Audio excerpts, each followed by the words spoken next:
The U.S. Department of Agriculture has eliminated over $1 billion in funding that helped bring local food to schools and food banks. The move, part of broader federal spending reduction, could impact millions of students and families nationwide. The Local Food for School Cooperative Agreement Program, LFS program, which allocates approximately $660 million for schools and child care centers to purchase food from local farms, has been cut for 2025. Additionally, the USDA has discontinued the Local Food Purchase Assistance Cooperative Agreement Program, which provided $500 million to food banks. The USDA announced funding for the affected programs last year. States were informed last week that the agreement would be terminated following a 60-day notification period. The impact of these cuts will vary by state depending on their reliance on the LFS program. States that had integrated these funds into their operational plans for school meals programs and food banks will face significant challenges. According to the USDA, the following states have signed with the USDA on the Local Food for School Cooperative Agreement programs: Alabama, Alaska, Arizona, Arkansas, California, Colorado, Connecticut, Florida, Georgia, Hawaii, Illinois, Indiana, Iowa, Kansas, Kentucky, Louisiana, Maine, Maryland, Massachusetts, Michigan, Minnesota, Missouri, Montana, Nebraska, Nevada, New Hampshire, New Jersey, New York, North Carolina, Oklahoma, Oregon, Pennsylvania, Rhode Island, South Carolina, Tennessee, Texas, Utah, Vermont, Washington, West Virginia, Wisconsin, and Wyoming. Well, that's a hell of a list. Yep. And see, people, these are the programs. So basically, the programs that give kids free school lunches, that's what this is. The programs that actually give funding to your food banks and deliver food to the food banks, that's what that is. So children are going to starve.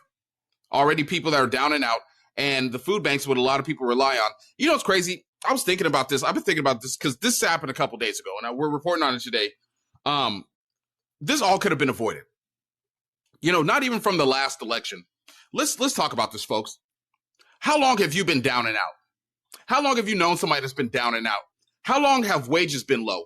We've been through Democrats, Republicans, right? And all they do is squeeze and squeeze us. That's all they do, to the point where you have to work 40 plus hours a week and still be on state assistance. They could have been helped us. Both sides could have done it, but they didn't. They didn't, and we let it happen. We had time during COVID where we could have started a general strike and shut all this shit down. Let me step in right there. I disagree with what he's saying, but I understand what he's saying, though, because I've seen it. You know, we've all watched it. But I do watch policy. I watch policy, and I watch what happens. I mean, even under Biden, you know, I mean, middle class, basically for middle class revenue went up under Biden.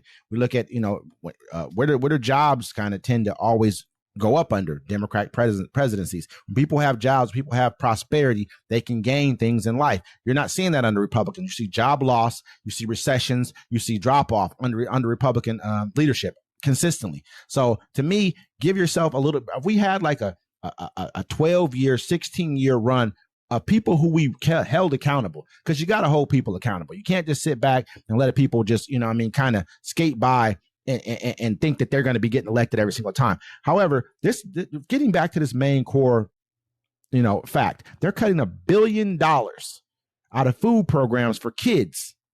I mean, and I don't understand how we're not outraged by that. These are for kids who go to school.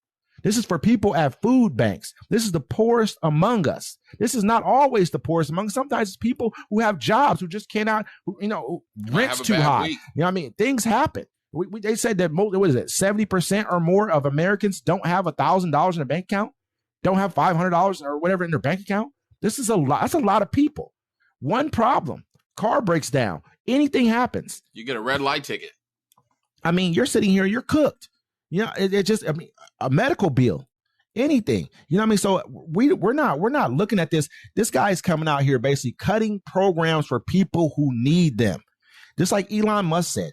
You know what I mean? Empathy is basically the biggest problem of Western civilization. You know, when he speaks about Western civilization, he speaks about European civilization, which is Europeans are all over there. Here in America, you know, they're in Canada, they're in Australia. But that's what he's trying to say, that basically their empathy for themselves, really, because most of you guys are the ones who are on these public assistance programs. But for anyone who are poor is the problem.